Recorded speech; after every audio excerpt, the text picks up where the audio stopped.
En TN23 siempre agradecemos su preferencia y su sintonía. Ello nos compromete a traerle noticias y programas de contenido todos los días y todo el día. Ahora iniciamos esta franja de análisis, el rostro de la noticia.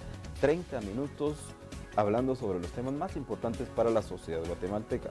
Muy importante el rescate de la semana pasada de más de 50 niños que eran explotados laboralmente, obligados a pedir limosna, a vender artículos o a limpiar parabrisas en la vía pública. No es el primer rescate que se hace, ya serían 2 en los últimos meses, pero ¿qué va a pasar con estos niños? ¿Qué pasa con estas redes de personas explotadoras? Pues vamos a tener respuestas porque nos está acompañando el licenciado Harold Flores. Él es procurador de la niñez y adolescencia de la Procuraduría General de la Nación. Licenciado, bienvenido nuevamente. Buenas tardes, licenciado, a sus órdenes. Usted ya estuvo con nosotros a finales del año pasado porque realizaron un operativo similar, pero los detalles sobre este realizado la semana pasada, ¿cómo fueron las investigaciones? ¿Cuánto tiempo les lleva a ustedes? De este operativo que se realizó a finales del año 2014, se continuaron las investigaciones, siempre en coordinación con el Ministerio Público, en sí la Fiscalía contra la Trata de Personas, la Policía Nacional Civil y otras instituciones encargadas también de velar por los derechos de los niños, niñas y adolescentes.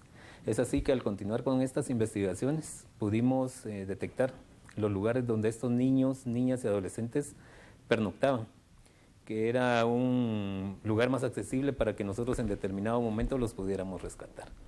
¿Hay relación sobre la banda que explotaba a los niños, los del año pasado, con estos licenciados? ¿Se sabe algo sobre eso? Dentro de los seguimientos investigativos que da el Ministerio Público y el acompañamiento que hace la Procuraduría General de la Nación, tenemos un niño de los que en el operativo anterior fue rescatado y nuevamente fue rescatado en esta oportunidad. Entonces sabemos de que las personas por las cuales está investigando el Ministerio Público, la participación de ellos es directa. Están tomando a los niños, niñas y adolescentes como objeto. Y sobre esto, entonces, si, por ejemplo, estas bandas que se lograron desarticular de los niños que tenían en su poder, sabemos de que dentro de pocos días van a estar nuevamente ya en la calle con otro tipo de niños o con otro grupo de niños o adolescentes, y a lo cual nosotros le hemos estado dando seguimiento. Y tenemos las investigaciones bastante avanzadas para que en un momento determinado también se capture infraganti a las personas que explotan a estos niños. Llama la atención el caso entonces de este niño 2 veces rescatado, porque ustedes el año pasado vinieron y le buscaron a quién entregarlo. ¿Cómo Correcto. fue esto? ¿A quién se le dio él, a su familia o quedó él al desamparo? Hay una situación, en este caso, por las investigaciones que se realizaron en su momento, se logra recuperarlo y darlo como en abrigo provisional nuevamente a los progenitores, quienes debían de cumplir con ciertos requisitos ante la ley. De este hecho, pues nosotros lo seguimos investigando, y es así como en esta oportunidad ya va a ser un proceso penal el que se inicie posiblemente ya en contra de los progenitores. Es decir, ¿a qué vez se le dio una oportunidad a los padres de familia? Para que asistieran a la escuela para padres, para que pudieran tener en mejores condiciones a los niños, a las niñas, a los adolescentes. Pero en esta oportunidad, pues al ver que es nuevamente un niño rescatado anteriormente en uno de estos operativos, entonces ya hay reincidencia por parte de los progenitores. ¿Podría constituir delito? Constituye ya delito el sentido del maltrato que se le ocasionó y posiblemente la explotación. Pero en esta situación, tanto del maltrato como de la explotación laboral o infantil, ya es el Ministerio Público el que concretamente irá a acusar a los progenitores. Del resto de niños, entonces quitando del resto de niños del operativo de diciembre, ¿qué seguimiento le dieron ustedes? En este caso se logró realizar los diferentes dictámenes psicológicos y de trabajo social, tanto a los familiares cercanos de cada uno de los niños, niñas y adolescentes, pero en esa oportunidad era de un solo lugar. Todos, la mayoría venían de un solo municipio, en este caso del departamento de Sololá, a los cuales después de los dictámenes psicológicos y de trabajo social, los jueces determinaron que era factible entregárselos nuevamente a los progenitores, porque ellos iban a cumplir con ciertos requisitos. La asistencia de escuela para padres, poner a los niños a estudiar, etcétera, etcétera. En el caso de la semana pasada, ¿aún estarán ustedes tratando de terminar de ubicar a los padres de estos niños? No, en este sentido ya tenemos la ubicación de los progenitores, pero para esta oportunidad, por el tipo de investigación que se llevó, y el tiempo en el cual montamos el operativo, tenemos algunos elementos investigativos que nos va a permitir dentro de un par de días o en las próximas horas que el Ministerio Público ya realice capturas en contra de las personas que captaron a estos niños. ¿Qué les llama la atención a ustedes en cuanto a estos dos operativos respecto a la captación de niños? Me refiero a que si son niños del mismo sexo, de la misma edad, o cuáles son las preferencias de estos grupos explotadores. En el caso que realizamos el operativo la semana anterior, pudimos darnos cuenta que la mayor cantidad era de niñas, en menor caso o en menor cantidad de niños. Por ejemplo, después de los 55 niños que aproximadamente se rescatan en su momento, incluyendo adolescentes, que en algún momento estos adolescentes no tenían algún documento de identificación, fue por esa razón que se capta a estos 55 niños. Pero después de que se pudieron determinar estos hechos, de que ya eran mayores de 18 años, pues ya se les dio vía libre para que pudieran salir de la Procuraduría. De estos 55, se judicializan 45 en total. Al judicializarlos quiere decir de que los ponemos a disposición del órgano competente, en este caso los juzgados de medidas de protección, pero a cada uno de ellos se les hace o se les hizo no solo el dictamen social y psicológico, sino que también un examen médico. En esta oportunidad tuvimos la participación también del Ministerio de Salud Pública, quien contribuyó con nosotros, con médicos y enfermeras, para que cada uno de estos niños, niñas y adolescentes pues también se les evaluara de esa forma. Es así que se le presentan los casos a los jueces jurisdiccionales, con los cuales ya estábamos coordinados, y de estos 45 casos, pues ellos también, de algunos de ellos, se los devuelven a sus progenitores y otros sí se encuentran institucionalizados. Dentro de los que se encuentran institucionalizados, como nosotros les llamamos, es porque están en abrigo temporal en una casa hogar. ¿Por qué razón? Porque muchos de ellos no tenían identificación. Sabemos que los progenitores los enviaron aquí a la capital supuestamente por trabajo. Y esas son las investigaciones que está llevando a cabo el Ministerio Público para poder dar con los responsables de los que los captaron. De estos exámenes a los cuales usted se refirió, realizados por el Ministerio de Salud, ¿qué resultados dieron? Se podía notar un poco la desnutrición dentro de estos niños, porque de las declaraciones que ellos nos dan en la Procuraduría General de la Nación y en el propio juzgado, manifestaban de que muchas veces solo una vez al día ingerían alimentos. Muchas veces por no llegar a esta cuota de lo que ellos piden en la calle, únicamente les daban una tortilla con salchicha o algo así para pasar su día. Entonces las condiciones también, por decirlo así, inhumanas en las que vivían en estos cuartos. Eran cuartitos tal vez de 2 por 3 metros y mucho, donde permanecían 5 o 6 niños aproximadamente durmiendo en el suelo. ¿Cuáles eran los horarios de trabajo, digámoslo así, de ellos? Este operativo es especial en el sentido de la investigación que se había realizado, porque nosotros desde la 1 de la mañana aproximadamente ya nos habíamos constituido en el lugar juntamente con el Ministerio Público y las fuerzas de seguridad, porque ya teníamos conocimiento de que a estos niños desde las 3 de la mañana aproximadamente los transportan del lugar donde pernoctan a los diferentes puntos de la ciudad capital, para que ellos empiecen ya sea a pedir limosna, a limpiar parabrisas, o aquellos niños que les llamamos niños robot, de los que los pintan, y es así como las jornadas de trabajo a estos niños pues se les hasta quintuplica, por decirlo así. Son las 8 de la noche y usted a veces ve niños en la calle pidiendo limosna. Entonces hasta esa hora posiblemente ellos iban regresando por la supuesta cantidad de dinero que les exigen. Estos casos de los niños robot que ustedes hicieron ver al momento de rescatarlos, ¿ya determinaron los daños a la salud que pudieran tener ellos por ser pintados de esa forma? Este procedimiento lo tiene la Fiscalía contra la Trata de Personas para determinar el tipo de químico que a estos niños, niñas o adolescentes les impregnaban en su cuerpo y determinar las sustancias toxicológicas que pudieran tener y qué posible daño les pudiera causar a su salud. ¿Ellos son los que encontraron ustedes en mayor riesgo? Dentro de todo el grupo, sí. Por el tipo todos tienen riesgo, desde que se encuentran en un semáforo o en la vía pública. Pero este caso de los niños robots es muy especial, por lo que hablábamos de que el tipo de pintura o solvente o lo que ellos impregnen en su piel, esto les va a provocar algún daño, posiblemente pudiera ser hasta irreparable en su salud, ¿no? ¿Esta red de explotadores tendrá alguna edad en específico que prefiera a los niños?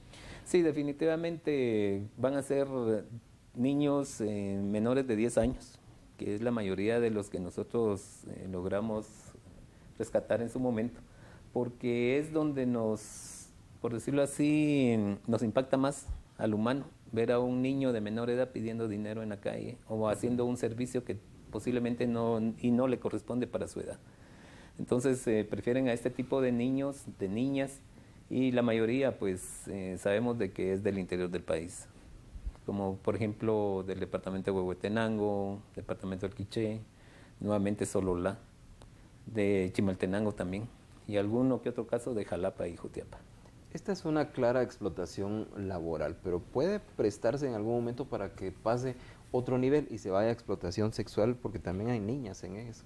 Definitivamente, pero dentro de esto de la explotación sexual, ya es el Ministerio Público y las declaraciones que cada uno de estos niños, niñas y adolescentes dio en su momento, de las cuales se continúan con las investigaciones y poder determinar quiénes son los responsables de esto.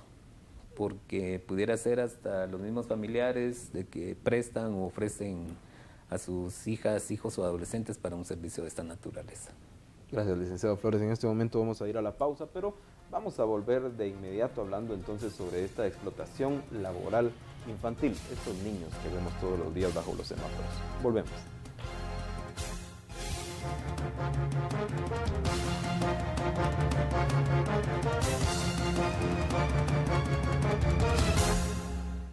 TN23 está donde ocurre la noticia. Un solo mensaje en las redes sociales no es noticia. Una noticia es una historia con protagonistas, eventos y detalles que usted necesita conocer. TN23 con un grupo de profesionales dedicados a llevar las noticias relevantes en el momento que ocurre. La historia completa en el lugar de los hechos para mantenerlo informado. Porque una noticia no tiene horario. TN23, todo noticias, 24 horas.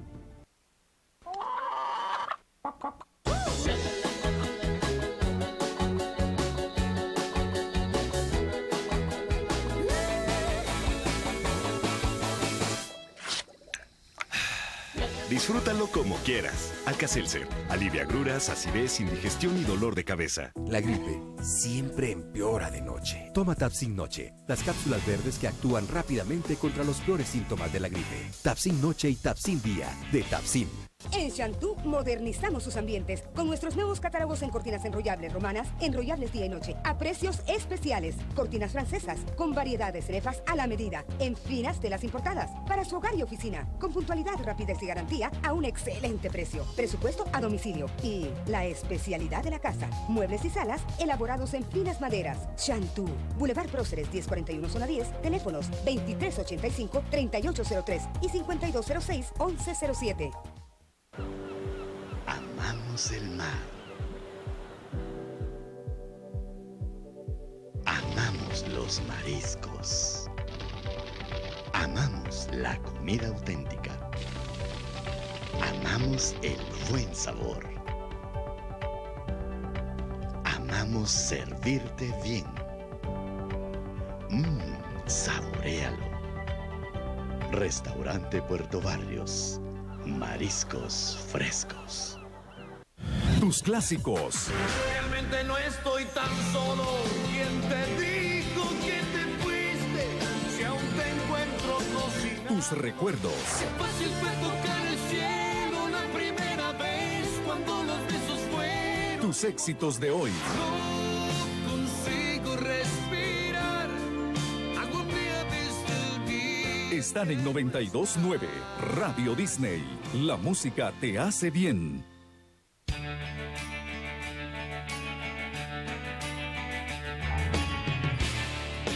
Guatemala destaca por sus diversos atractivos turísticos que invitan a dar un paseo para conocer el patrimonio cultural y natural de nuestra nación. Rincones de mi patria. Descubramos Guatemala.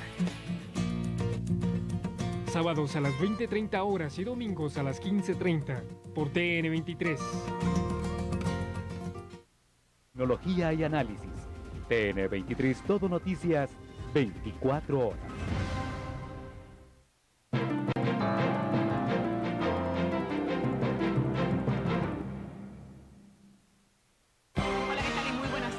Primer Impacto, el noticiero hispano con noticias e imágenes espectaculares, sucesos, controversia y polémica alrededor del mundo. Muy buenas tardes, bienvenidos a Primer Impacto, les saluda Pamela Silva Conde. Primer Impacto, de lunes a viernes a las 5 de la tarde, solo por TN23 Todo Noticias, 24 horas. Guatemala ya cuenta con un canal de noticias donde usted se informa las 24 horas del día. TN23 Todo Noticias, ya en las principales empresas de cable de todo el país. Búsquelo con su operador de cable local. TN23, el canal que transmite más emisiones de noticias con más información, las 24 horas. Búsquelo con su operador de cable local. TN23, es información del momento.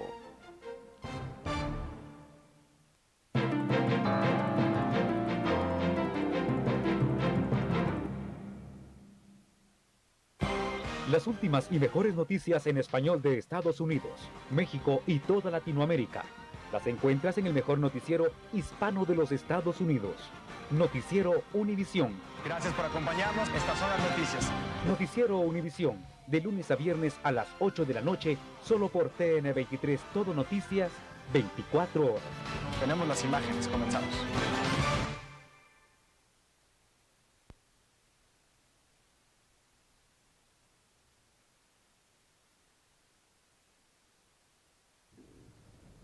Por ejemplo, de que algunos tienen acceso a la cobertura de la seguridad social, que es uno de los requisitos que evalúa la Conferencia Internacional de Estadística. Explotación laboral, con los ejemplos recientes de operativos llevados a cabo por la Procuraduría General de la Nación en el rescate de muchos de estos niños explotados bajo los semáforos, los que nos piden dinero, los que nos limpian los parabrisas de los carros. Pues sobre estos niños estamos hablando hoy con el licenciado Harold Flores, quien es procurador de la niñez y adolescencia.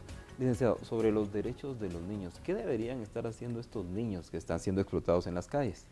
Por lo menos a las edades que estos niños fueron rescatados, ellos deberían de estar estudiando, teniendo la oportunidad de estar en su grupo o en su núcleo familiar, recibiendo principios, valores, los cuales les van a fomentar un mejor futuro cuando ellos sean adultos y no como en las condiciones que se encuentran actualmente. Deja mucho que desear la forma en que los ponen a trabajar, todos los derechos que les vulneran a estos niños, porque dentro de los que nosotros rescatamos hay algunos que ni siquiera están registrados o tienen su certificación de nacimiento en RENAP, de lo cual la Procuraduría de la Niñez se va a encargar de tenerlos, de tramitarlos y de darles nuevamente su identidad como derecho que tienen estos niñas, niños y adolescentes. Recordémonos de que dentro de los derechos que les vulneran no solo está la identidad, la salud, la alimentación, la seguridad, su derecho sexual a su intimidad, porque de estos niños en las condiciones que ellos viven, de ese hacinamiento que tienen dentro de estos hogares o dentro de estos cuartos donde fueron rescatados, se le están vulnerando cualquier tipo de derechos. Nosotros como Procuraduría General de la Nación, ese mismo día que fueron rescatados, no solo se les hizo la evaluación médica, sino que también se les brindaron alimentos. Muchos de estos niños, como yo le manifestaba anteriormente, posiblemente una vez al día comían. En esta ocasión, pues, tuvieron la oportunidad del momento que estuvieron en Procuraduría General de la Nación, de sus 2 tiempos de comida, mientras eran trasladados o atendidos también en los juzgados correspondientes. Ya posteriormente, dentro de los hogares donde están con abrigo provisional, pues sí, definitivamente van a recibir ellos su alimentación, su educación, derecho a la salud, derecho a su vestuario, a sus estudios, etcétera. En este hacinamiento en el cual vivían, ¿estaban al menos separados entre niños y niñas o estaban de una forma mixta, licenciado? Los tenían de una forma mixta. En estas habitaciones íbamos a encontrar 3 niños con 2, 3 niñas también, o en uno solo una niña y los demás varoncitos, etcétera. Ya nos dijo que algunos de ellos no están registrados en el RENAP. De los que sí están, ¿se logra establecer si algunos tienen cierto nivel de estudio, por lo menos han logrado leer y escribir? No, ninguno de estos niños que fueron rescatados sí saben algunos leer y escribir, por ejemplo los adolescentes, pero en estas condiciones, hasta ese día ninguno estaba inscrito este año en su respectivo escuela o instituto donde deberían de estar estudiando. En este momento, ¿estos niños dónde están? ¿Ya alguno de ellos fue entregado a algún lugar? Dentro de ellos, de los 45 casos que se institucionalizaron ese día, ya 17 ya se encuentran en poder nuevamente de sus progenitores. Ellos ante el juez se comprometieron a indicar de que les iban a dejar hacer mejor trato hacia ellos, iban a asistir a escuela para padres, pero se les va a seguir evaluando cada mes, si es posible, para determinar que sí estén cumpliendo efectivamente con lo ordenado por la judicatura. En los demás casos, como por ejemplo los niños, niñas o adolescentes que no tenían identidad, ellos aún permanecen dentro de los hogares de abrigo provisional. Esas investigaciones nosotros las seguimos realizando como Procuraduría General de la Nación y tenemos 6 meses para terminar con ellas. Recordémonos que de estos que están institucionalizados, sí van a haber casos de trata de personas en sus modalidades de explotación laboral y posiblemente hasta de explotación sexual. ¿Qué pasaba en este caso con las altas ganancias que los niños colectaban? ¿Ese dinero iba a parar entonces a los padres de familia? ¿Una parte? ¿A los niños no les tocaba nada? Definitivamente a los padres les tocaba una mínima parte. Por decirlo así, en estos casos el que capta está contratando al niño y le está ofreciendo cierta cantidad de dinero a los progenitores. ¿Cuánto? Posiblemente los progenitores no saben ni qué cantidad le están exigiendo a los niños o niñas y tampoco les están diciendo en qué condiciones de trabajo los van a tener. Posiblemente bajo engaño se los han traído y les han manifestado de que van a hacer un trabajo bastante fácil, que van a tener la oportunidad de estar en mejores condiciones que las que están en sus lugares de origen. Pero cuando vemos ese tipo de acciones las que hemos realizado, nos damos cuenta de que sí, las condiciones, por decirlo así, son infrahumanas. ¿Se puede saber entonces cuánto vale un niño en Guatemala? Es decir, ¿cuánto más o menos le estaban dando a los padres de familia? Supuestamente por las investigaciones y los datos que proporcionó el Ministerio Público y la Policía Nacional en su momento, ellos manifestaban de que cada niño tenía que recolectar 300 quetzales. ¿Cuánto le están dando a los progenitores? No lo tenemos todavía, consideramos que posiblemente era una cantidad como de 50 quetzales, sin mucho. Y por el tiempo que ellos los tuvieran, no era que iban a recibir una cantidad de 50 quetzales diarios. ¿Este dinero venían los padres de familia a traerlo o las redes se encargaban de llevárselo? Eso es parte de la investigación del Ministerio Público y sí es algo que no se entrega acá, sino que los entregan en el lugar donde fueron a captar a estos niños. Como usted lo indicó en la primera parte, por la edad de estos niños pues generan mucha lástima y las personas les da dinero, pero ¿cuál debe ser el comportamiento del ciudadano al ver a estos niños en las esquinas? Hay diferentes escuelas e instituciones aquí en Guatemala que se dedican a la protección de niños, niñas y adolescentes. Es conveniente de que nosotros tengamos un acercamiento hacia ellas. Y en la mayoría de departamentos se encuentran delegaciones o anexos de las diferentes universidades del país, de las cuales también dan asesoría, brindan capacitaciones, etcétera, y pláticas hacia los padres de familia.